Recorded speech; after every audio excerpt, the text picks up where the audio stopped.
Si Abraham Lee Shakespeare ay ipinanganak noong April 24, 1966 sa Lakeland, Florida, USA. Siya ay isang casual employee bilang pahinante sa isang truck na nanalo ng $30 million na jackpot sa loto sa Florida noong 2006. Kung iisipin, ito ay pumapatak na 1 bilyon at kalahating milyon sa peso. Matapos niyang manalo sa lottery, madami ang nag-iisip na magiging mas madali ang buhay. Ngunit para sa isang lalaki na nanalo ng $30 milyong sa lottery, ay magiging simula ng kanyang mga problema na hahantong sa kanyang kamatayan, na ang katawan ay natagpo ang nakabaon sa ilalim ng semento sa isang hardin sa likod bahay. Nang kinolekta niya ang kanyang pagkapanalo na isinapubliko, ay dinagsa siya ng mga tao para humingi ng balato. At hindi nagtagal ay hindi niya nagustuhan ang mga pagbabago sa kanyang buhay kasunod ng pagbabagong buhay ng kanyang pagkapanalo. Ang Florida Lotto winning ticket na nagkakahalaga ng $30 milyong ay naibenta sa isang Towny Star convenience store sa Frostproof, Florida noong November 15, 2006. Sa mga panahong yon, si Abraham Lee Shakespeare at ang katrabahong si Michael Ford ay patungo sa Miami, sakay ng isang truck na minamaneho ni Ford. Nang sila ay tumigil sandali sa convenience store sa Frostproof para bumili ng inumin at sigarilyo, ay bumaba si Ford sa truck at tinanong niya si Shakespeare kung gusto niya ng soda. At sa halip ay hiniling ni Shakespeare kay Ford na bilhan na lang siya ng 2 ticket sa lottery.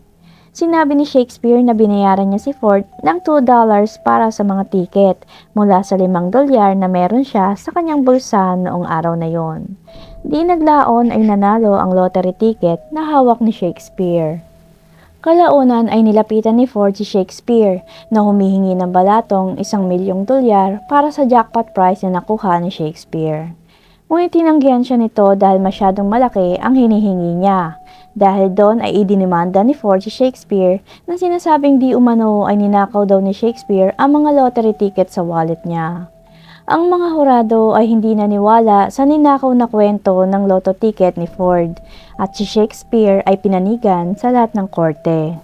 Nang nilamsam ni Shakespeare ang perang napanalunan mula sa lotto winning ticket na $30 milyong ay pinili niya na bayaran siya ng cash.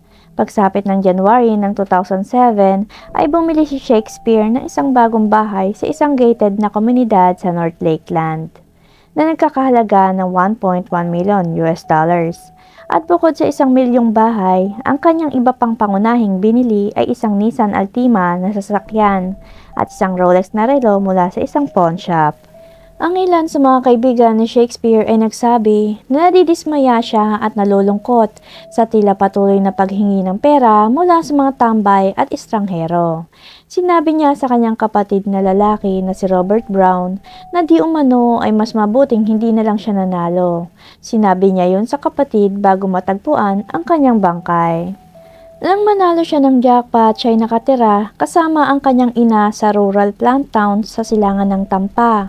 Siya ay inilarawan bilang barely literate o halos hindi marunong magbasa at sumulat at sobrang mapagbigay sa kanyang bagong kayamanan, isang bagay na sinamantala ng mga tao. Si Samuel Jones na nakilala ni Shakespeare mula nung sila ay parehong 12 taong gulang pa lang ay nagsabi na di umano ay talagang hindi ito naiintindihan ni Shakespeare. Napakabilis ng pangyayari. Binago nito ang kanyang buhay sa isang iglap lang. Ipiniliwanag din ni Mr. Jones kung paano matapos na makuha ni Shakespeare ang kanyang nalamsam na kabayaran na humigit kumulang na $30 milyong sa kanyang napanalunan ay nagsimulang magtipon ang mga tao sa labas ng bahay na binili ni Shakespeare para sa kanyang ina na patuloy na nanghihingi ng pera at balatong. Sinabi din sa kanya ni Shakespeare na buong akala daw nito ang lahat ng mga taong ito ay kanyang mga kaibigan. Ngunit napagtanto niya na ang tanging gusto lamang nila ay ang kanyang pera, kung saan tama naman siya tungkol sa mga kinikilalang kaibigang yon, na nagsusumikap para maabot ang kanyang kamay at mabahagian ng pera. At isa sa mga ito ay si Doris Donegan Moore o tinatawag na Didi. Si Didi ay ipinanganak noong July 25, 1972 at siya ang pangunahing suspek sa pagkamatay ni Abraham Shakespeare. Siya'y ikinasal kay James Moore noong 1992 at may isang anak na lalaki na ipinanganak noong 1995. Noong 2001, si Moore ay nahatulan ng pandaraya sa insurance at maling pag-uulat ng isang krimen na nagsilbi ng 1 taong pagkakakulong. Siya din ay may kumpanya na may pangalang American Medical Professionals at nag-file siya ng bangkarota noong 2002. Nagkakilala sina Shakespeare at Didi noong 2007 matapos makolekta ni Shakespeare ang kanyang pagkapanalo. Sa panahong yon ay nauto niya si Shakespeare na sinasabing gusto niyang magsulat ng libro tungkol sa buhay nito. Na may mga opisyal na nagsasabing interesado lang si Didi sa pera ni Shakespeare. Inalok din niya na magbukas ng isang negosyo si Shakespeare na may pangalang Abraham Shakespeare LLC account. At itinalaga niya ang kanyang sarili bilang kumukontrol sa pondong pera ng kumpanya ni Shakespeare. Kinaibigan ni Didi si Shakespeare para pondohan ang kanyang lumulubog na sariling negosyo. Noong January 9, 2009, ayon sa mga record ng Polk County, ang tahanan ni Shakespeare at iba pang mga ari-arian ay inilipat sa pangalan ng American Medical Professionals na sariling kumpanya ni Didi. At ang nasabing kumpanya ni Didi ay may utang kay Shakespeare na $570,000 o higit pa. At nang sumunod na buwan ay nag-withdraw ng $1,000,000 si Didi mula sa kumpanyang itinayo ni Shakespeare na ginamit niya upang bumili ng 2008 Corvette Chevrolet para sa kanyang kasintahan sa halagang $70,500. Pagsapit ng March 2, 2009 ay bumili siya ng 2009 Hummer sa halagang $90,000 at isang truck. Pati na rin ang paggamit niya ng pera upang pondohan ang isang holiday trip. Kalaunan ay sinabi niya na ang pera ay regalo mula kay Shakespeare. Samantala, tinawag ni Polk County Sheriff Grady Judd si Didi na isang con artist, na ang ibig sabihin na isang taong nanloloko o nandilin lang sa iba sa pamamagitan ng paghihikayat sa kanila na maniwala sa isang bagay na hindi totoo. Sa madaling salita ay scammer, na nagsasabing niloko ni Didi si Shakespeare mula sa kanyang pera at posibleng kanyang buhay. Noong November 9, 2009 ay iniulat ng pamilya ni Shakespeare na siya'y nawawala at sinasabing huli siyang nakita noong April ng taong yon. Ang kanyang pamilya at mga kaibigan ay patuloy na umaasa na dala niya ang kanyang pera at nagpapahinga lang siya sa isang beach sa Caribbean Sea. Noon namang January 25, 2010 ay may isang tip na nakarating sa mga kapulisan na may natagpo ang isang bangkay sa likuran ng isang bahay na pagmamay-ari ni Didi. Ang bangkay ay may tama ng baril sa ulo, kung saan ito ay nakabaon sa lalim ng siyam na talampakan na may bagong gawang konkretong slab. At ang bangkay na natagpuan sa Plant City na pag-aari ni Didi ay kinilala bilang si Shakespeare. Sinabi ng mga detective ng Hillsborough County na namatay si Shakespeare noong April 6, 2009 dahil ito ang huling araw na ginamit ni Shakespeare ang kanyang cellphone.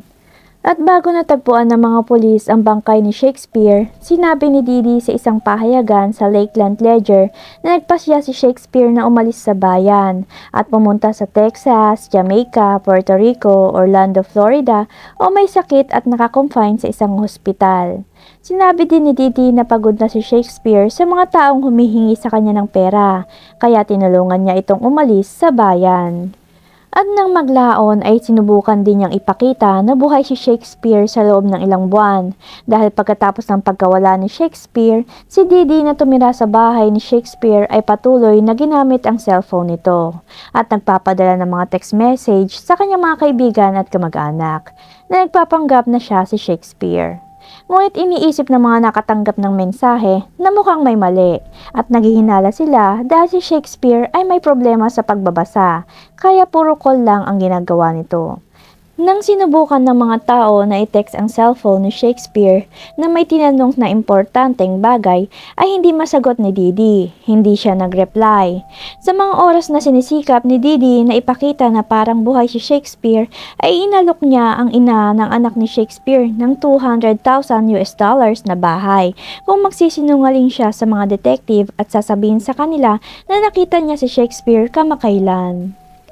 Noong August 2009 ay nagbayad daw siya ng $5,000 sa pinsan ni Shakespeare na si Cedric Edom para bigyan ang kanyang ina na si Elizabeth Walker ng birthday card at ipahiwatig na galing ito sa anak. Mukhang nakalimutan yata ni Didi na si Shakespeare ay may problema sa pagbasa at pagsulat. At noong December 2009, si Didi na patuloy nagpapanggap na bilang si Shakespeare ay sumulat sa ina nito na nagsasabing ayos lang siya at huwag mag-alala, kahit na hindi marunong bumasa at sumulat si Shakespeare. Si Gregory Smith ay isa sa mga kaibigan ni Shakespeare. Binayaran siya ni Didi upang tumawag sa ina nito para magpanggap na anak nito. Si Smith ay nilapitan at kinausap ng mga investigador at nagpasya na magsimulang makipagtulungan sa pagpapatupad ng batas.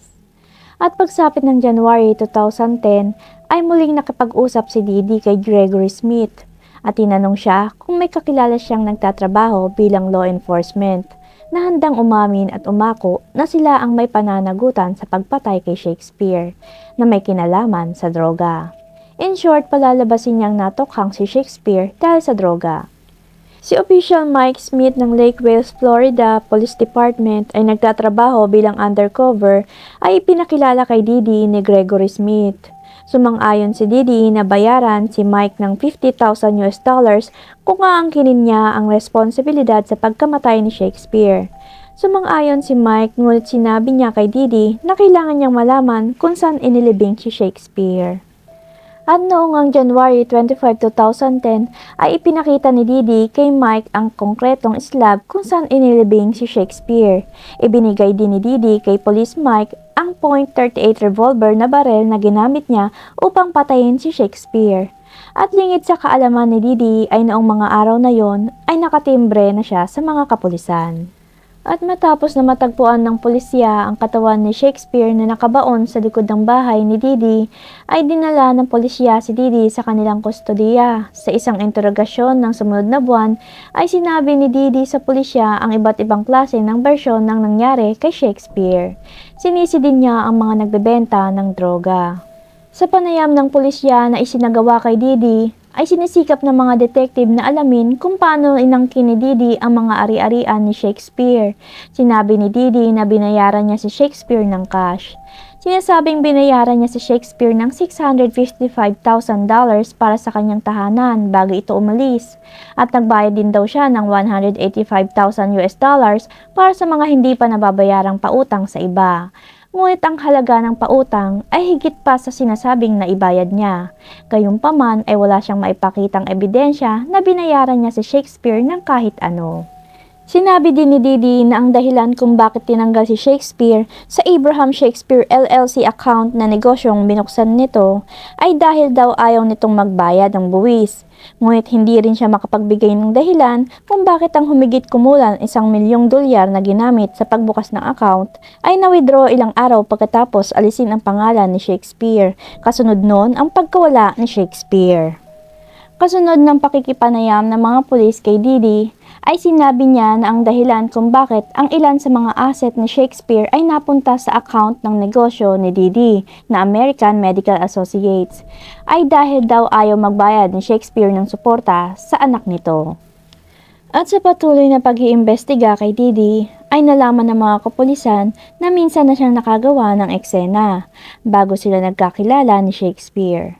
Nang ang kanyang sasakyan ay malapit ng mahatak dahil hindi nabayaran sa tamang araw, ay inimbak niya ito sa isang garahe at pagkatapos ay nagpanggap siya na siya ay kinidnap, ginahasa at na-carjack ang sasakyan. Sinabi ng mga investigador na nilagyan niya ng tape ang sarili niyang mga kamay at tumilapon siya sa sasakyan ng ibang tao. Kumuha pa siya ng rape test o pagsusulit para sa panggagahasa. Nang naglaon ay hindi na niya kinontra ang paratang sa korte at tinanggap ang sintensya. At sa interogasyon noong sumunod na buwan ay pilit pa ring tinatanggi ni Didi ang pagpatay kay Shakespeare. At sa karagdagang paghuhukay sa kanyang mga kwento ay kinausap ng mga investigador ang kanyang dating asawa na si James Moore noong January 28, 2010. Sinabi nito sa kanila na noong April ng gabi ng pagpatay kay Shakespeare ay pinagamit siya ni Didi ng makina para maghukay ng butas sa likod ng bahay ng hardin.